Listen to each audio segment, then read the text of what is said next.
Les rencontres internationales du Créable de Liège. 7e édition. 2017.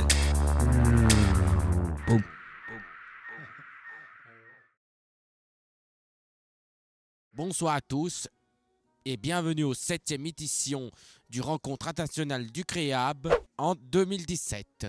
Moi, Jordan Copé, en direct sur les thèmes aujourd'hui même sur les avions. Car c'est ici que Alan Ned a créé tous ces avions très particuliers et un peu étranges que vous voyez sur ces images. Avec des sables qui c'est comme terrain, des cartons qui fait de route. Il y a des avions d'ici, des bateaux, un arbre et des nuages particuliers. Car ce soir, c'est la soirée d'ouverture que vous voyez dans cette image. Pour l'instant, ce n'est pas encore commencé, mais il va commencer très bientôt. Je suis Jordan Copé et on se retrouve très bientôt.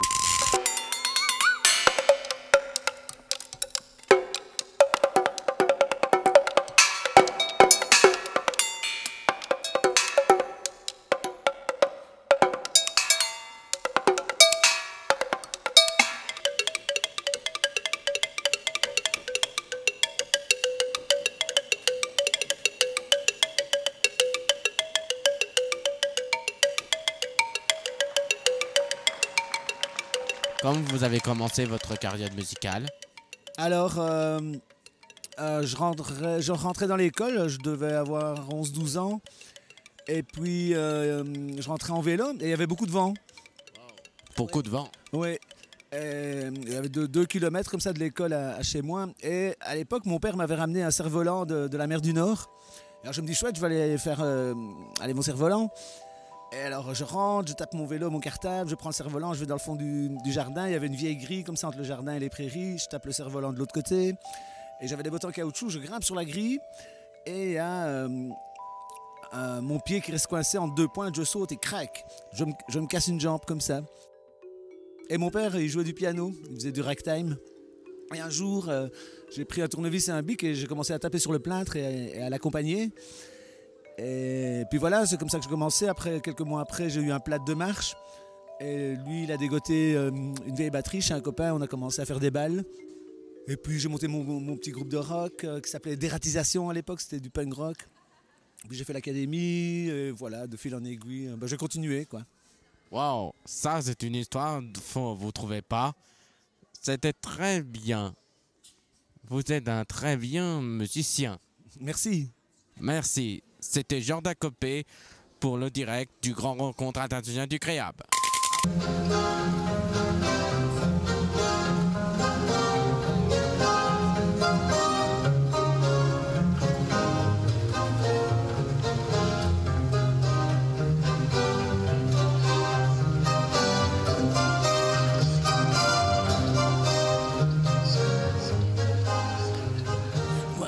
Bonsoir. Bonsoir. Vous pouvez nous présenter votre compagnie? Oui, nous sommes Tanzbar à Bremen, on vient d'Allemagne et on est une compagnie de danse avec des artistes handicapés et non handicapés. Et ça fait combien de temps que vous travaillez comme ça? Ça fait déjà longtemps, on travaille, la première fois c'était 2003. Oui. Je voulais savoir si c'est vous qui faites les costumes. Non, c'est pas nous qui faisons les costumes, c'est une costumière professionnelle. Et oui, c'était l'idée du chorégraphe qui veut faire des choses baroques ou même du spectacle de Sommernacht. Je pense en français, c'est la songe de la nuit d'été. Oui. Et c'était l'année dernière, c'était l'année de Shakespeare. Et on voulait faire quelque chose de Shakespeare, mais pas juste avec la langue, mais avec le corps. Et c'était, oui, né l'idée de prendre cette pièce pour faire un spectacle de danse. C'est un peu classique et un peu drame. Oui, c'est ça. Et le classique, c'est un petit peu une parodie parce que c'est pas vraiment classique, c'est un peu, oui, humoresque, on peut dire.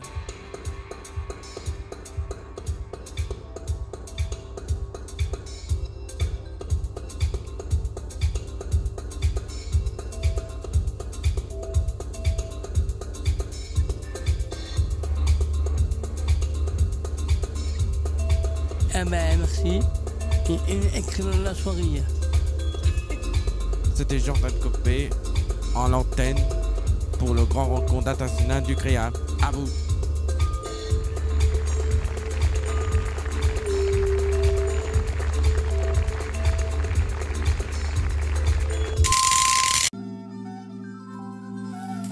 De retour sur 48 FM en direct des 7e rencontres du Créam. On est avec le groupe Catabanga. Donc autour de la table, il y a Paolo, Samuel, Gaël. Il y en a d'autres qui sont là. N'hésitez pas à prendre la parole. Vraiment, ne soyez pas timides. Alors, Catabanga, pour commencer, c'est qui et c'est quoi ? Donc c'est le groupe musique du Créam. Donc on est une dizaine de personnes à jouer dans ce groupe. On est donc des percussionnistes, chanteurs, il y a un claviériste, il y a des batteurs, et on fait des compositions de différents styles musicaux. Parfois la vérité, parfois les mensonges, parfois les menteurs, c'est toujours facile. Putain, c'est vachement bien. Nous sommes quand même toutes les Européens. Je me demande si tu es la rue avec toi. Ça fait longtemps ça. Et tu viens maintenant, je suis sur toi. Moi le bord en l'air, moi j'ai une classe, etc. Et au niveau du style, justement, est-ce comment vous le définissez ? Ça c'est pour une question. C'est très varié en fait. Oui, ça peut varier. C'est le style là, mais on doit apprendre de travail. Mais généralement, les compositions qu'on a naissent d'improvisation qu'on fait en atelier, même les ateliers qui ne sont pas dédiés à Catabanga. Donc ce sont par exemple, ça peut être même 2 accords de piano, et sur des 2 accords de piano, on va rajouter une rythmique, et puis Jordan, qui n'est pas encore là, trouve des idées de texte. Et toutes les idées de texte, par exemple, viennent d'eux, quoi. Donc vous allez jouer tout à l'heure ? Oui, je joue Toto. Et tu te sens comment avant ? Est-ce que tu es un peu stressé ou pas du tout ? Non, ça va. Et jamais stressé avant les concerts ? Non, jamais. Est-ce que vous avez un petit rituel avant de monter sur scène ou pas ? Pour vous mettre, en forme avant de monter sur scène. Tout à l'heure, vous parliez d'un cri, justement, de Catabanga. Si, on a un cri, hein. C'est quoi le cri ? Samuel, vas-y un peu. Nous sommes tous Kata. Banga. Kata. Kata. La vie c'est toujours facile, parfois la vie c'est comme ça me donne mal au crâne, c'est comme ça, on peut rien faire. Cette vie difficile, c'est comme si, c'est comme ça, c'est tout le monde qui choisit le chemin, j'ai choisi ma propre vie. La vie c'est comme ça, c'est moi qui choisis, parfois la vie c'est moi qui chante, la vie c'est comme ça, c'est moi qui choisis. La vie c'est comme ça, c'est moi qui choisis, parfois la vie c'est moi qui chante, la vie c'est comme ça, c'est moi qui choisis, toujours qui te voit. Je vous kiffe. Tous avec moi. Je te kiffe. Je te kiffe. Je te... Ouais. Alors, et je vous trouve vraiment fort. Attends, je vous trouve vraiment formidable. Formidable. Tu étais formidable, j'étais formidable. Nous étions formidables. Bonjour, Lou. Bonjour. Je veux dire, comment t'as appris à jouer le piano? En fait, j'ai appris tout seul, en fait. Et quel âge? J'avais 5 ou 6 ans. les premières musiques, je faisais un tong tac tac tac tong tac tac tac, et dessus j'improvisais les notes quoi. Je faisais les accords, les beats et tu as appris à jouer. Et j'ai appris à jouer pas en 2 ans, je dirais pas, mais en un an quoi, vraiment. Et tout seul en plus, hein, tout seul. Petite, oh pardon, petit. Tu sais, dans la vie, y a ni méchant ni gentil. Si maman est chiante, c'est parce qu'elle a peur d'être mamie. Si papa te trompe, et maman, sinon, par exemple, comment t'as appris chanter en tête Stromae au début à la télé une fois? Écoute, moi Stromae, j'aime bien, je respecte ce qu'il fait. Mais en fait, j'ai appris les paroles parce que papa et moi, on a voulu que j'avais envie de lui envoyer à Stromae, de faire une dédicace et de la mettre sur YouTube. Donc j'ai voulu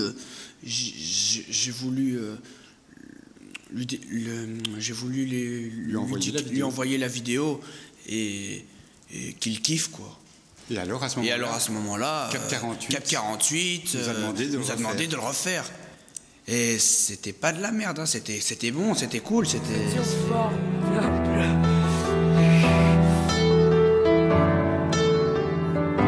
Avec le public du Studio 40 qui reprend en chœur avec toi et qui se lève pour toi, Lou.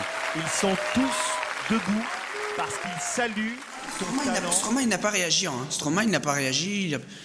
Il n'y a eu aucune nouvelle. Il n'y a eu aucune nouvelle. C'est comme pour l'autre enfoiré, la Maître Gims, qui m'a pas. Mais c'est vrai qu'il m'a pas répondu. Je voudrais savoir pourquoi l'idée de faire des films. Parce qu'au départ, j'étais moi-même réalisateur de films. J'ai fait des films. Et puis j'ai fait un film sur Lou qui durait, et ce film, j'ai eu plein de retours. Des milliers de mails. Et puis quand il est passé à la télévision, et puis j'ai été invité dans des festivals. Et dans ces festivals, dans les autres pays, j'ai découvert des films sur le handicap que personne ne peut voir en Belgique. Et je me suis dit, c'est trop bête, il faut montrer ce genre de film en Belgique. Et c'est comme ça que j'ai lancé le festival. Lou est né le 12 août 1998. 4 mois plus tard, la nouvelle tombe. Lou est aveugle et a probablement un handicap mental. Pendant 6 ans, son père cinéaste filme Lou qui grandit dans sa différence. Malgré tant d'amour, c'est un combat au quotidien. Aujourd'hui, une fondation a été créée pour aider Lou et les parents d'autres enfants comme lui. Lou, c'est quelqu'un, tu vois, il a beaucoup de difficultés pour apprendre, hein, à lire, à écrire, à comprendre où il est. Hein, il est très difficile à comprendre le monde et ce genre de choses. Mais à côté de ça, tu te contrôles, mec? Mais à côté de ça, c'est quelqu'un, d'abord un grand artiste, parce que vraiment, il a le sens inné de la musique, il est incroyable pour ça. Il a appris tout seul en un an, poum-dou, avec tous ses 10 doigts, le piano. Et à côté de ça, c'est quelqu'un de fondamentalement gentil. Lou, c'est la gentillesse même. Quand il rencontre quelqu'un, il est ouvert sur la personne. Il dit « Bonjour, qui tu es, viens dans mes bras, je te fais un câlin, etc. » Et c'est seulement si la personne est méchante avec lui qu'après, il va rejeter la personne. Mais sinon, si tout le monde était comme Lou, le monde, il serait différent, tu vois. Il serait autrement mieux.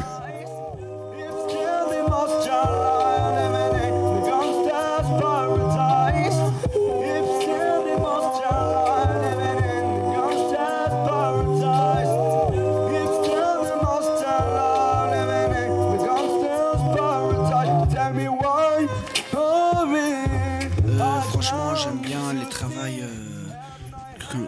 comme le Créam, c'est vraiment un travail collectif. Les Créam, c'est vraiment quelque chose que chacun peut kiffer et que avec ça, on peut tous oublier ses emmerdes et être positif et être cool, quoi. On peut se kiffer, quoi.